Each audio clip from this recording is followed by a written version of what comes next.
আজি ধুবুৰী জিলাৰ বিলাসীপাৰা মহকুমাধিপতি কাৰ্যালয়ৰ সন্মুখত ৰহমান আলীৰ হত্যাকাণ্ডৰ উচিত তদন্ত আৰু আসামিক গ্ৰেপ্তাৰৰ দাবীত বিভিন্ন দল সংগঠনৰ উদ্যোগত আৰু ৰাইজৰ সহযোগত 2 ঘণ্টীয়া অৱস্থান ধৰ্মঘট কাৰ্যসূচী ৰূপায়ণ কৰা হয়।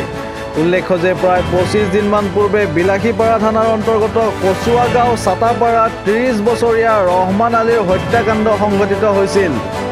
উক্ত হত্যাকাণ্ডৰ গোচৰত এজনক কৰায়ত্ব কৰাৰ বাহিৰে বাকী আসামীক কৰায়ত্ব নকৰাৰ অভিযোগ উত্থাপন কৰি উক্ত ঘটনাৰ উচিত তদন্ত আৰু ঘটনাৰ লগত জড়িত বাকী আসামীক গ্ৰেপ্তাৰৰ দাবীত বিলাসীপাৰা মহকুমাধিপতিৰ জৰিয়তে মুখ্যমন্ত্ৰীলৈ কেইবা পৃষ্ঠাজোৰা স্মাৰক পত্ৰ দাখিল কৰে। বিলাসীপাৰাৰ পৰা আছিৰুদ্দিন সিঙৰ ৰিপৰ্ট, এনি আসাম 24/7 মঞ্চ। বিলাসীপাৰা জিলা সমিতি আজি এই অৱস্থান ধৰ্মঘটত আমি উপস্থিত হৈছোঁ।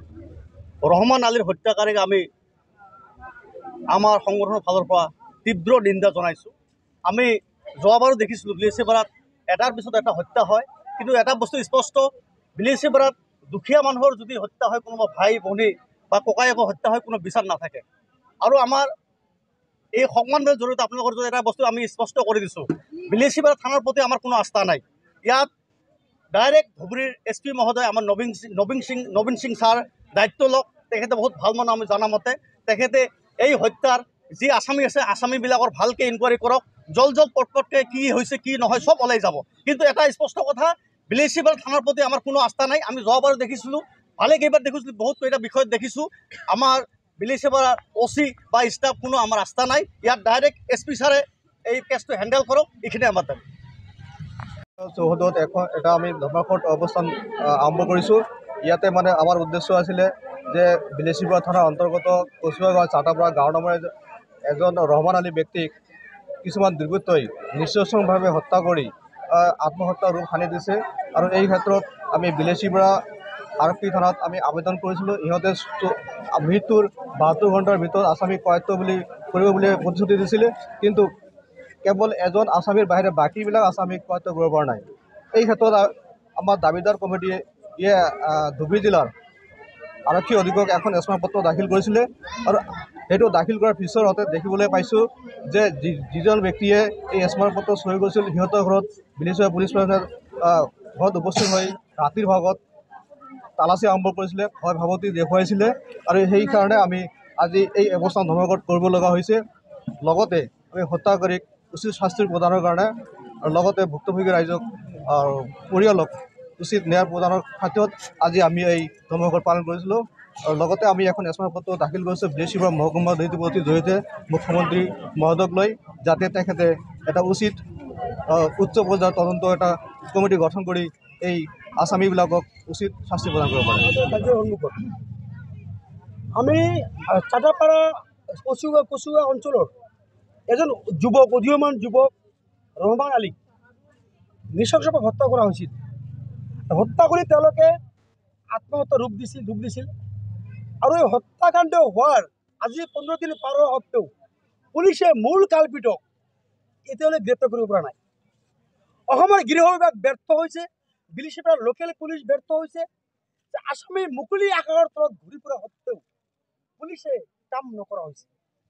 আমি দেখিছোঁ, আজি আপোনালোকে দেখিছে যে ৰহমান আলী এজন ভাল যুৱক আছিল, তেওঁৰ কাৰণে গোটেই ৰাইজ ওলাই আহিছে। গতিকে আসামী পক্ষৰ লগত পুলিচৰ যি মিত্ৰালী, যি গোপন সম্পৰ্ক আছে, আমি এই কথাখিনি ইতিমধ্যে বুজি পাইছোঁ। কেলে পুলিচে মাটিৰ তলত গাঁতাত থাকিলে আসামী ধৰিব পাৰিব পাৰিছে, পুলিচে গাফিলতি কৰিছে। গতিকে এইকাৰণে আজিলৈকে মূল কাল্পিতক ধৰিব পৰা নাই।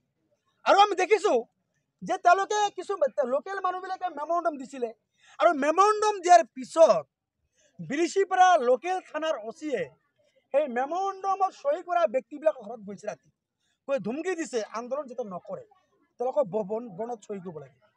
এনেকুৱা দাদাগিৰি কিয় বিলাসীপাৰাত? দাদাগিৰি বিলাসীপাৰাত কিয়? পুলিচ মানুহে আন্দোলন কৰিব। বিলাসীপাৰা মহকুমাত কিছুমান কিলাৰ ওলাইছে, কিলাৰ তেওঁলোকে টকাৰ বিনিময়ত মানুহ হত্যা কৰে, পইচা লৈ মানুহ হত্যা কৰে। এই পৰম্পৰা বিলাসীপাৰাত 3 বছৰ ধৰি চলিছে।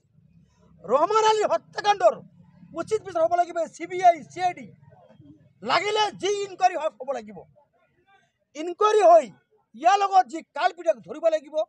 এৰেষ্ট নকৰা পৰ্যন্ত আমি কৃষক মুক্তিয়ে আৰু আমাৰ বিভিন্ন দল সংগঠন আমি আছোঁ আমি সবেই আমি মিলিজুলি আমি আন্দোলন কৰিছোঁ এই কালপিতক এৰেষ্ট নকৰা পৰ্যন্ত আৰু আমি দাবী জনাইছোঁ যাতে মহামান্য হাইকোৰ্টে তেওঁলোকক জামিন নিদিয়ে তেওঁলোকে কৰায়ত্ব কৰি জেলৰ ভিতৰত তেওঁলোকে বিচাৰ পৰীক্ষা আৰম্ভ কৰিব লাগে গতিকে আমি আজি এখন স্মাৰক পত্ৰ বিভিন্ন দল সংগঠনে বহুত নাম ক'ব লাগিব বিভিন্ন দল সংগঠনে আমি মেমৰেণ্ডাম দিলোঁ মুখ্যমন্ত্ৰী মহোদয়লৈ যে আমাৰ এই মেমৰেণ্ডাম মতে তেওঁলোকে কাম নকৰিলে আমি অনাগত দিনত এই ৰাইজক লগত আমি সিহঁতৰ লোকেল থানা আমি ঘেৰাও কৰিম এই ৰহমান আলী হত্যাকাণ্ড বিচাৰ হ'ব লাগিব কাৰণ আমি দেখিছোঁ যে কামৰ আজি ৰহমান আলীৰ মাকৰ বুকু আপোনালোকে দেখিছে মা ইয়াত বহি আছে মাকৰ বুকু খালী হৈছে মা আজি কান্দিছে এজন মাতৃ কান্দিছে আমাৰ কি বুকুৰ তেজ নাই নেকি আমাৰ কি বুকুৰ মায়া মমতা নাই নেকি যে পুলিচে আজিলৈকে কিয় দুখীয়া ঘৰৰ পৰিয়ালৰ ৰহমান আলীৰ হত্যাকাণ্ডৰ মূল কালপিতক এৰেষ্ট কৰিব পৰা নাই